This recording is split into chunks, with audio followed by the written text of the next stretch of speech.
High, আপনারা সবাই কেমন আছেন? আমার নাম সঞ্জিদা। আমি একজন এক্স মুসলিম।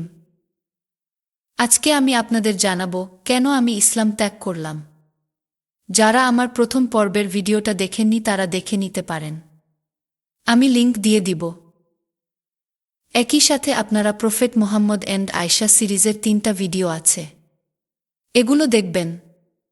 আমি এগুলোর লিংক দিয়ে দিব। মনে রাখবেন, এগুলো কিন্তু সম্পূর্ণ হালাল ভিডিও। একজন ব্যক্তিকে ইসলাম ত্যাগ করতে হলে অনেক বিষয় নিশ্চিত হতে হয়। কারণ ইসলামকে এমনভাবে পরিবার ও সমাজ থেকে পালন করা হয় যে এটাকে ত্যাগ করা সত্যিই কঠিন ব্যাপার।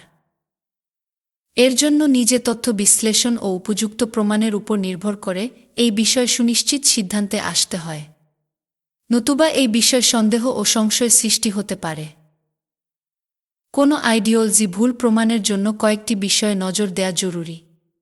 প্রথমত, এই আইডিওলজির প্রবক্তা বা নবী কোনো জাগতিক উদ্দেশ্যে এটা করছে কিনা।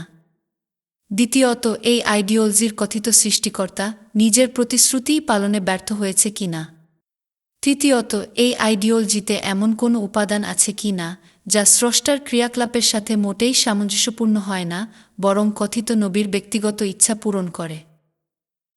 চতুর্থত, এই আইডিওলজির সৃষ্টিকর্তা তার নবীর প্রয়োজনের সাথে সাথে আয়াত নাজিল করলেও বাস্তব কঠিন প্রমাণের দাবির সময় নিরুত্তর হয়ে অপ্রাসঙ্গিক খোঁড়া যুক্তি উপস্থাপন করে। পঞ্চমত, এই আইডিওলজির প্রবক্তা নিজেই নাজিলকৃত ওহীকে কারো প্রস্তাবনা সংশোধন বা নাজিল করতেন কিনা। এই বিষয়গুলো বাদেও আরও অনেক ছোটখাট বিষয় থাকবে যেগুলো আপনাদের চিন্তা করতে হবে। এখন আসুন, আজকের এই পর্বে আমি আপনাদের আরও কিছু বিষয় জানাব। আমি আজকে আপনাদের মুহাম্মদের মুবাহালা অভিশাপ নিয়ে কিছু গুরুত্বপূর্ণ আলোচনা করব। আপনারা আমার সাথেই থাকবেন, মনোযোগ দিয়ে শুনবেন। মুবাহালার ঘটনা আমাকে বুঝতে সাহায্য করে কেন মুহাম্মদ হলেন শয়তানের নবী। ইতিহাস থেকে দেখতে পাই, পরবর্তীতে এই মুবাহালার ঘটনা বরং মুহাম্মদ ও তার পরিবারকে ধ্বংস করে দেয়। মুবাহালার ঘটনা খ্রিস্টানদের কোনো ক্ষতি করতে পারে নাই। চলুন মুবাহালার ঘটনাটা আমরা একটু বোঝার চেষ্টা করি। এখন তাহলে মুবাহালা কি? আপনি কি জানেন? মুবাহালা বা অভিশাপের প্রতিযোগিতা। খ্রিস্টানরা মুহাম্মদের মৃত্যু এবং এমনকি তার পরিবারের পতনের পেছনে নীরব ভূমিকা পালন করেছিল। এই ঘটনা শুরু হয়েছিল একটি সাক্ষাৎ থেকে যা শেষ হয় মুবাহালা দ্বারা। মুবাহালা অর্থ পারস্পরিক অভিশাপ ছিল খ্রিস্টানদের সাথে মুসলিমদের মধ্যে একটি ধর্মতাত্ত্বিক বিতর্ক সমাধানের একটি ব্যর্থ প্রচেষ্টা, যা আনুমানিক 632 খ্রিস্টাব্দে মুহাম্মদ তার আল্লাহর অভিশাপকে আহ্বান জানিয়ে মিথ্যাবাদীদের শনাক্ত করার জন্য করা হয়েছিল। এই বিতর্ক আরব উপদ্বীপের মদিনায় অবস্থিত ইসলামী নবী মুহাম্মদ এবং দক্ষিণ আরবের নাজরান শহর থেকে আসা একটি খ্রিস্টান প্রতিনিধি দলের মধ্যে সংঘটিত হয়েছিল। মুহাম্মদ নাজরানের খ্রিস্টানদের কাছে একটি চিঠি পাঠান যেখানে ইসলাম গ্রহণ না করলে জিজিয়া দিতে বলা হয়। জিজিয়া হচ্ছে একটি কর বা মুক্তিপণ যা নবী ও তার মুসলিম বাহিনীকে দিতে হতো। যদি না দিত তবে মুহাম্মদ তাদের আক্রমণ ও লুট করতেন। খ্রিস্টানদের পক্ষ থেকে প্রতিনিধি দল পাঠানো হয় মদিনায়, যার নেতা ছিলেন পাদ্রী আব্দুল মাসিহ। সেখানে যীশু খ্রিস্টের পরিচয় নিয়ে আলোচনা হয়, তিনি কি একজন নবী না ঈশ্বরের অবতার। মুহাম্মদ কি উত্তর দিলেন তা কুরআনে বলা আছে। কুরআন সূরা আল ইমরান আয়াত ৫৯ বলা আছে, আল্লাহর নিকট ঈসার অবস্থা আদামের অবস্থার মতো। এর অর্থ যীশু ছিলেন একজন সাধারণ মানুষ, ঠিক আদমের মতো একজন সাধারণ মানুষ। মুহাম্মদ বুঝাতে চাইলেন যীশু একজন সাধারণ মানুষ ছাড়া আর কিছুই নন। এই বিতর্ক 2 দিন ধরে চলে। বিতর্কের শেষে মুহাম্মদ রাগান্বিত হয়ে খ্রিস্টানদের অভিশাপ প্রতিযোগিতা মুবাহালাতে চ্যালেঞ্জ করেন, যাতে আল্লাহ সরাসরি মিথ্যাবাদীদের শাস্তি দেন। দেখুন কুরআনে কি বলা আছে। কুরআন সূরা আল ইমরান আয়াত ৬১। এই আয়াত অনুসারে মুহাম্মদ 2 পক্ষকে ডাকেন যাতে তারা মুবাহালা বা অভিশাপ প্রতিযোগিতা শুরু করতে পারেন। দেখুন বলা আছে, ঈসা বা যিশুর বিষয়ে বিতর্ক করবে। আমাদের পুত্র তোমাদের পুত্র, আমাদের নারী এবং তোমাদের নারীরা সবাই মিলে মুবাহালা করি, যাতে মুহাম্মদ মিথ্যুকদের প্রতি আল্লাহর অভিশাপ দিতে পারেন। দেখুন, বলা আছে ঈসা বা যিশুর বিষয়ে বিতর্ক করবে। আমাদের পুত্র তোমাদের পুত্র, আমাদের নারী এবং তোমাদের নারীরা সবাই মিলে মুবাহালা করি, যাতে মুহাম্মদ মিথ্যুকদের প্রতি আল্লাহর অভিশাপ দিতে পারেন। কুরআনের তাফসির অনুযায়ী নাজরানের খ্রিস্টানরা মুহাম্মদকে একজন প্রকৃত নবী মনে করেছিল, তাই তারা ভয় পেয়েছিল অভিশাপ প্রতিযোগিতায় অংশ নিতে। তবে এটা সম্ভব নয়, কারণ বাইবেল খ্রিস্টানদের কাউকে অভিশাপ দিতে নিষেধ করে। বাইবেল অনুযায়ী কোনো প্রকৃত খ্রিস্টান কখনো কারো প্রতি অভিশাপ উচ্চারণ করতে পারে না। চলুন বাইবেলে কি বলে সেটা আমরা সরাসরি দেখি। বাইবেল থেকে লুক পুস্তক 6 অধ্যায় 28 আয়াত পড়ি। যিশু নিজে বলেছেন এই কথা, যারা তোমায় অভিশাপ দেয় তাদের আশীর্বাদ করো, যারা তোমার প্রতি অন্যায় করে তাদের জন্য প্রার্থনা করো। তাই বলা যেতে পারে খ্রিস্টানরা মুবাহালা অভিশাপ প্রতিযোগিতায় অংশ নেননি, কারণ যিশু বলেছিলেন যারা অভিশাপ দেবে তাদের পাল্টা অভিশাপ না দিয়ে বরং তাদের জন্য আশীর্বাদ করো। বাইবেলের এই অংশটা পড়ার পর আমি তো অবাক হয়ে যাই, কারণ একজন মুসলমান হিসাবে আমাকে শিখানো হয় মুহাম্মদ হলেন বিশ্বের সবচেয়ে ভালো নবী। মুহাম্মদ কখনই কোনো খারাপ কাজ করেননি। কিন্তু আমি যখন দেখলাম মুহাম্মদ যিহুদি খ্রিস্টানদের অভিশাপ দিতেন তখন খুব অবাক হয়ে গেলাম। অন্যদিকে লক্ষ্য করলাম যিশু কত সুন্দর উপদেশ দিয়ে গেছেন। বিষয়টা আরও ভালোমতো বুঝবার জন্য আমি আরও কিছু বাইবেলের আয়াত খুঁজে পাই। চলুন আপনাদের দেখাচ্ছি। মথি 5 অধ্যায় 44 আয়াতটা দেখুন। এখানে বলা আছে, কিন্তু আমি তোমাদের বলছি সবসময় তোমার শত্রুদের ভালোবেসো এবং যারা তোমাদের তাড়না করে তাদের জন্য প্রার্থনা করো। বাইবেলের এই আয়াত পড়ে আমি তো আরও অবাক হয়ে গেলাম। আমি মুহাম্মদ ও যিশুর ভিতর তুলনা করতে শুরু করলাম।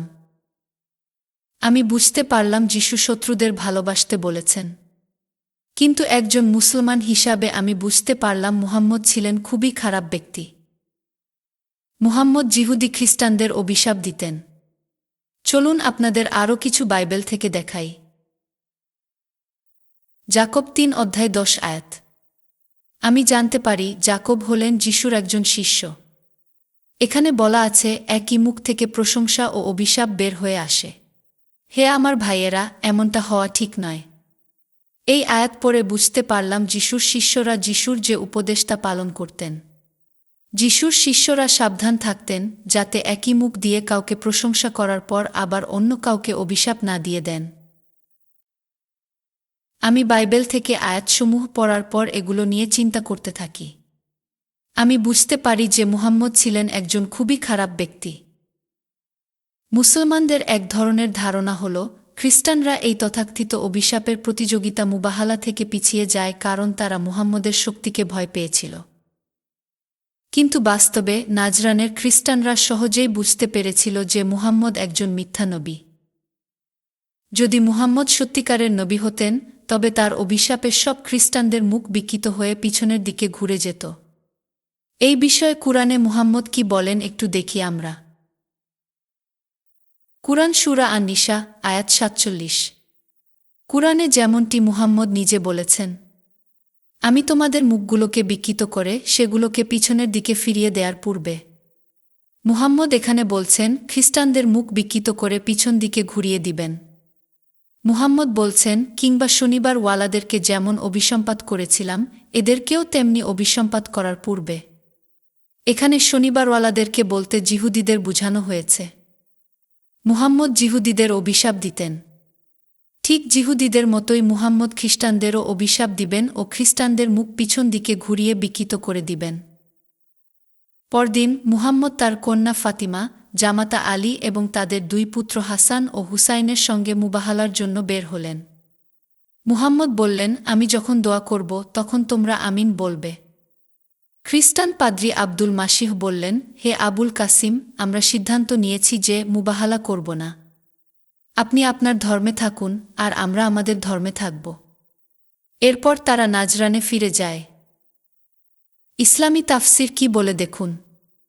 তাফসির আল জালালাইন সূরা আলে ইমরান আয়াত 61। যদি তারা মুবাহালায় অংশগ্রহণ করত তাহলে তারা ফিরে গিয়ে দেখত তাদের আর কোনো সম্পদ বা পরিবার অবশিষ্ট নেই। আগুনে পুড়ে যেত তারা।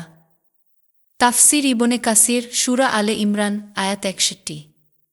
পরে মুহাম্মদ তাদেরকে প্রতি বছর ২,০০০ কাপড় জিজিয়া হিসেবে দিতে বলেন।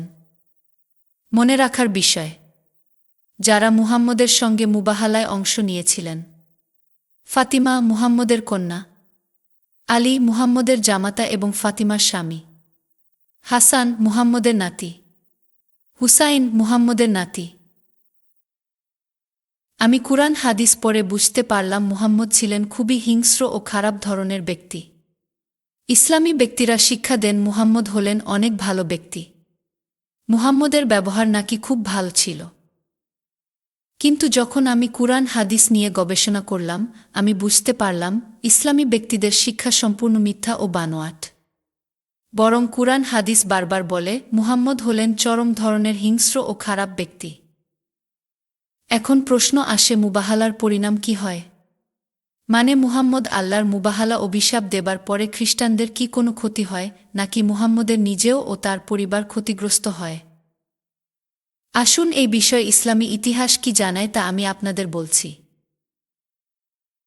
কুরআনে মুবাহালার প্রভাব কতদিনে কার্যকর হবে সে বিষয়ে কোনো সময়সীমা নির্ধারিত নেই। তবে ইবন হজর আল আশকালানি তার বিখ্যাত গ্রন্থ ফাতহুল বারী শরহ সহিহ বুখারীতে লিখেছেন, এই হাদিস থেকে প্রাপ্ত একটি শিক্ষা হল, যদি কেউ বিতর্কে হেরে যাওয়ার পরও জিদ করে তাহলে তার সঙ্গে মুবাহালা করা যায়। অভিজ্ঞতায় দেখা গেছে যে কেউ মিথ্যার সমর্থনে মুবাহালায় অংশ নেয় সে তার প্রথম বার্ষিকীর আগেই মারা যায়।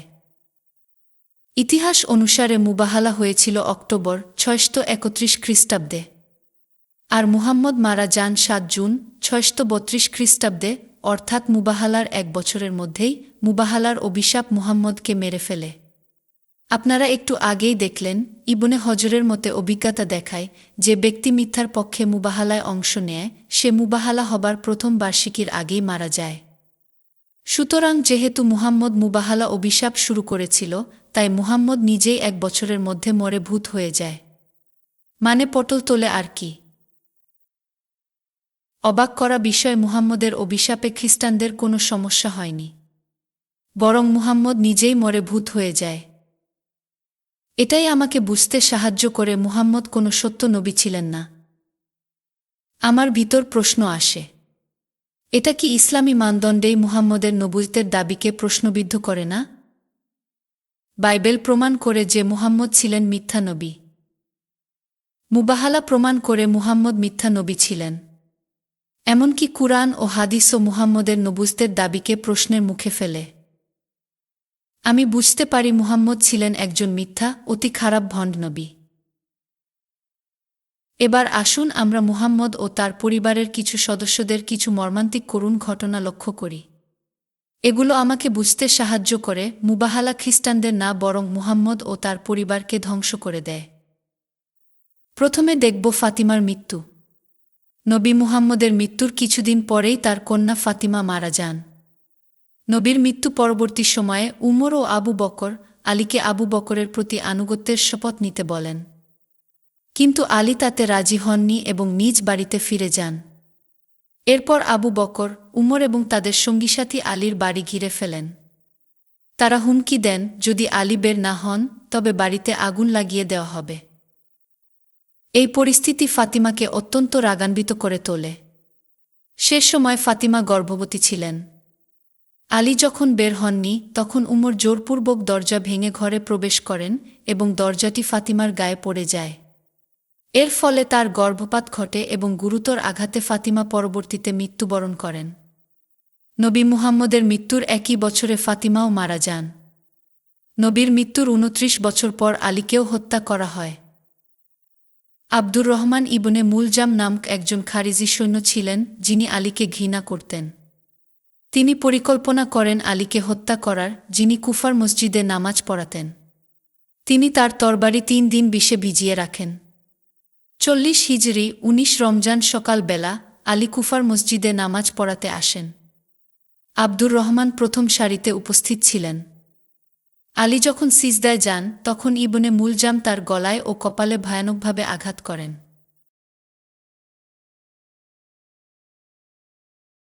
লোকেরা ছুটে আসে, তার পুত্র হাসান ও হুসাইন তাকে বাড়িতে নিয়ে যান। চিকিৎসক এলে রক্তক্ষরণ বন্ধ করার চেষ্টা করেন, কিন্তু সফল হননি। আলী এরপরই মৃত্যুবরণ করেন। 10 বছর পর হাসানকে হত্যা করা হয়। হাসানকে বিষ প্রয়োগ করা হয়। মুয়াবিয়া, যিনি সিরিয়ার গভর্নর ছিলেন, আলী ও তার সন্তানদের বিরোধিতা করতেন। তিনি হাসানের স্ত্রী জায়দার সঙ্গে ষড়যন্ত্র করে তাকে বিষ দিতে বলেন। সেই বিষ হাসানের লিভারে ক্ষতি করে এবং তিনি 50 হিজরির 28 মৃত্যুবরণ করেন।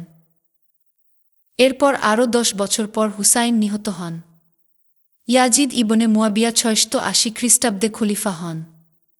ইরাকের কুফা শহরের শিয়া মুসলিমরা মনে করতেন মুসলিম নেতৃত্ব আলীর বংশধরদেরই প্রাপ্ত। তারা হুসাইনকে কুফায় আশ্রয় নিতে আমন্ত্রণ জানান এবং তাকে খলিফা ঘোষণা করার প্রতিশ্রুতি দেন। হুসাইন পরিবার ও 72 জন সৈন্য নিয়ে মক্কা থেকে কুফার পথে রওনা হন। ইয়াজিদ বিষয়টি জেনে তার মিত্র ও বসরার গভর্নর উবায়দুল্লাহকে নির্দেশ দেন হুসাইনের মুখোমুখি হতে। উবায়দুল্লাহ 4000 সৈন্য প্রেরণ করেন, যার নেতৃত্বে ছিলেন উমর ইবনে সাদ। তারা কারবালায় ফোরাত নদীর পশ্চিমে হুসাইন ও তার দলকে ঘিরে ফেলে। 10 অক্টোবর 680 খ্রিস্টাব্দে হুসাইন ও তার পরিবার এবং সেনারা নির্মমভাবে হত্যা ও বিকিত হন। মুহাম্মদ এবং যারা মুবাহালায় অংশ নিয়েছিলেন তাদের সবাই পরবর্তীতে করুণভাবে নিহত হন। সকলেই অপ্রত্যাশিত ও মর্মান্তিক পরিণতির শিকার হন। মুহাম্মদ মুবাহালা করেছিলেন খ্রিস্টান নাজরান প্রতিনিধিদের বিরুদ্ধে অক্টোবর 631 সালে। মুহাম্মদ ভেবেছিলেন খ্রিস্টানরা মুবাহালায় অংশ না নেওয়ায় তিনিই জয়ী হয়েছেন। কিন্তু এরপর মুহাম্মদ জুন 632 সালে মারা যান, মুবাহালার 1 বছরের মধ্যেই। মুহাম্মদ নিজেই বলেন, আল্লাহ তার ধমনী কাটেন, যার যন্ত্রণা তিনি চিৎকার করে সহ্য করতেন। মুহাম্মদের মুবাহালা মুহাম্মদের বিরুদ্ধেই গিয়েছিল, কারণ মুহাম্মদ মিথ্যা বলেছিলেন। দেখুন আল্লাহ কুরআনে কি বলেন। কুরআন সূরা আল-হাক্কাহ আয়াত 44 থেকে 46। এখানে বলা আছে, নবী যদি কোনো কথা নিজে রচনা করে আমার নামে চালিয়ে দিত, তাহলে আল্লাহ তার ডান হাত ধরে তাকে পাকড়াও করতেন। তারপর আল্লাহ সেই মিথ্যা শয়তান নবীর হৃৎপিণ্ডের শিরা কেটে দিতেন। দেখুন কুরআন বলেই দিয়েছে মুহাম্মদ নিজেই কুরআনের সূরা তৈরি করতেন। কিন্তু লোকদের বলতেন এটা আল্লাহ নাজিল করেছেন। তাই আল্লাহ ভণ্ড শয়তান নবী মুহাম্মদের বুকের ভিতর হৃৎপিণ্ডের শিরা কেটে দিয়েছেন। আর এভাবে শয়তান মিথ্যা নবী মুহাম্মদ মরে ভূত হয়ে যায়। মুহাম্মদ একটি সত্য কথা বলেছিলেন, আল্লাহ মিথ্যাবাদীদের অভিশাপ দেন। সুতরাং মুবাহালা, কুরআন ও হাদিস সবই প্রমাণ করে মুহাম্মদ ছিলেন এক মিথ্যা দাবিদার। দেখুন হাদিস বলেই দিয়েছে, যে মিথ্যার পক্ষে মুবাহালায় অংশ নেয় সে প্রথম বার্ষিকীর আগেই মারা যায়। আর কুরআন তো বলেই দিয়েছে যেন আল্লাহ মিথ্যাবাদীদের উপর অভিশাপ বর্ষণ করেন। আমি বুঝতে পারি কুরআন হাদিস অনুসারে মুহাম্মদ ছিলেন একজন মিথ্যুক ও ভণ্ড নবী। এবার দেখুন আততাবাড়ির ইতিহাস খণ্ড 6 পৃষ্ঠা 111 কি বলে দেখুন। মুহাম্মদ স্বীকার করেছেন যে তিনি নিজের থেকে ওহী বানিয়েছেন। আমি আল্লাহর বিরুদ্ধে জিনিস বানিয়েছি এবং এমন কথা তার প্রতি আরোপ করেছি যা তিনি বলেননি। এবার দেখুন বাইবেলে মিথ্যা নবীদের পরিণাম সম্পর্কে কি বলে সেটাও জেনে রাখুন। দ্বিতীয় বিবরণ 18 অধ্যায় 20 আয়াত। যদি কোনো ভাববাদী আমার নামে এমন কোনো কথা বলার দুঃসাহস দেখায় যেটা বলার আজ্ঞা আমি তাকে দিইনি, তাহলে তাকে যেন মেরে ফেলা হয়। ঈশ্বর মিথ্যা নবী মুহাম্মদকে মেরে ফেলেন, কারণ ঈশ্বর মুহাম্মদকে যা করতে বলেননি মুহাম্মদ তাই করতেন।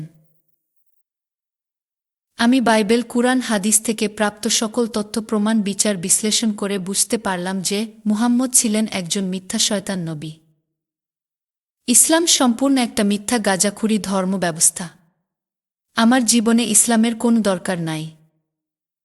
কুরআন হাদিস অনুসারে মুহাম্মদ মিথ্যা বলতেন, মানুষকে অভিশাপ দিতেন। মুহাম্মদ নিজেই কুরআনের সূরা তৈরি করতেন। অন্যদিকে বাইবেল পরিষ্কার বলে একজন মিথ্যা নবীকে ঈশ্বর মেরে ফেলবেন। যেখানে মুহাম্মদ নিজেই কুরআনের সূরা তৈরি করতেন ও মানুষকে অভিশাপ দিতেন, সেখানে ইসলাম ধর্ম কখনই সত্য ধর্ম হতে পারে না, সম্ভব না। আমি বুঝতে পারলাম মুহাম্মদ আল্লাহর নামে যে মুবাহালা অভিশাপ দেন তাতে মুহাম্মদ নিজে ও তার পরিবার বংশ ধ্বংস হয়ে যায়। তাহলে কিভাবে মুহাম্মদ একজন সত্য নবী হতে পারেন?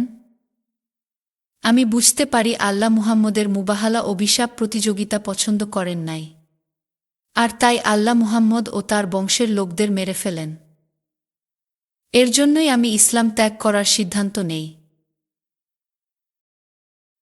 এখন আপনাদের দায়িত্ব আছে নিজেদের চিন্তা করার, ইসলাম কি মিথ্যা না সত্য?